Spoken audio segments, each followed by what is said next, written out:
గుంటూరు జిల్లాలో ఎన్టీఆర్ విగ్రహావిష్కరణ అర్థాంతరంగా ఆగిపోయింది. అభిమానులు ఎంతో అభిమానంతో విగ్రహం పెట్టుకుంటుంటే అభ్యంతరం చెప్తూ అడ్డుకుంది ఒక రాజకీయ పార్టీ. ఇంతకీ ఎన్టీఆర్ విగ్రహావిష్కరణను అడ్డుకున్న ఆ నేత ఎవరు? ఆయన అభ్యంతరం ఏమిటి? అది గుంటూరు జిల్లా పెదకాకాని మండలం తక్కెళ్లపాడు గ్రామం. ఎన్టీఆర్ మీద అభిమానంతో విగ్రహం ఏర్పాటు చేసుకున్నారు. అన్ని హంగులతో ప్రాంగణాన్ని సిద్ధం చేసుకున్నారు. ప్రారంభోత్సవానికి కూడా తేదీ ఫిక్స్ చేసుకుని అతిథులకు ఆహ్వానాలు కూడా పంపారు. ఇవాళ ఉదయం విగ్రహావిష్కరణ జరగాల్సి ఉంది. కానీ ఆపండి అంటూ అడ్డుకున్నారు బీసీవై అధ్యక్షుడు రామచంద్ర యాదవ్. ఆయన అభ్యంతరానికి కారణం కృష్ణుడి రూపంలో ఎన్టీఆర్ విగ్రహం ఉండడమే. ఎన్టీఆర్ అంటే తమకు అభిమానమేనన్నారు. కానీ కృష్ణుడి రూపంలో విగ్రహాన్ని పెట్టడం ఏమాత్రం సముచితం కాదంటున్నారు ఆయన.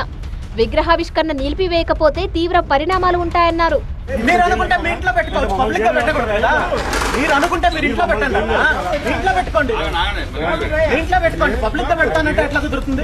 ఎవరిని కించపరిచే ఉద్దేశం తమకు లేదన్నారు ఎన్టీఆర్ అభిమానులు. కేవలం అభిమానంతో మాత్రమే విగ్రహం పెట్టుకుంటున్నామన్నారు. అది రామారావు విగ్రహం అని అందరికీ తెలుసని వాదిస్తున్నారు. రామారావు విగ్రహాన్ని ఈ రూపంలో మాత్రం పెట్టొద్దనేది రామచంద్ర యాదవ్ అభ్యంతరం.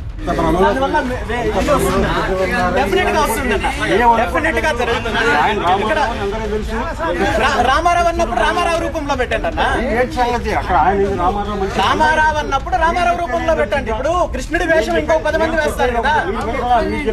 వినడం కాదన్న. ఇక్కడ ఇది నా సమస్య కాదు, ఇది నా ఒక్కడి సమస్య కాదు.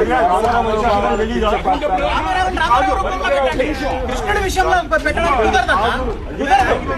100% కుదరదు. ఇదే రూపంలో ఉన్న ఎన్టీఆర్ విగ్రహాలు రాష్ట్రంలో వేలాదిగా ఉన్నాయంటున్నారు ఎన్టీఆర్ అభిమానులు.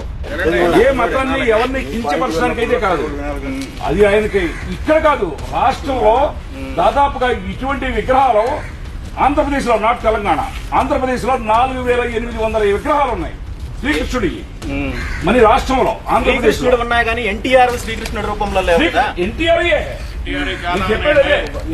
నిజంగా అలా ఉంటే వాటి మీద కూడా ఫైట్ చేస్తామన్నా. బట్ ఎనీహౌ ఒక మనిషిని దేవుడి రూపంలో క్రియేట్ చేయడం అనేది కరెక్ట్ కాదన్నా. కృష్ణుడిని ఆరాధించే వాళ్ళు కృష్ణుడి విగ్రహం పెట్టండి. రామారావు మీద అభిమానం ఉంటే రామారావు విగ్రహం పెట్టుకోండి. అంతేకాని ఆయన రూపంలో ఈయన విగ్రహం ఎలా పెడతారని ప్రశ్నించారు ఆయన. ఆరాధిస్తే కృష్ణుడి విగ్రహం పెట్టండి. కృష్ణుడిని ఒక మనిషిని ఎట్లా పెడతారు? రేపు మొత్తం కృష్ణుడి వేషం వేసుకుంటాను పెట్టేస్తారా? సినిమాల్లో కూడా అతన్ని కృష్ణుడు విగ్రహం, కృష్ణుడు రూపం వేయడానికి వీల్లేదని ఇది విగ్రహం అన్నా. రియాలిటీ సినిమా రియాలిటీ వేరే కదా. గతంలో ఖమ్మంలో కూడా ఇలాగే అభ్యంతరాలు వ్యక్తమయ్యాయి. దీంతో ఆ విగ్రహానికి కొన్ని మార్పులు చేయాల్సి వచ్చింది. తక్కెళ్లపాడు విగ్రహం విషయంలో ఏం జరుగుతుందో చూడాలి మరి.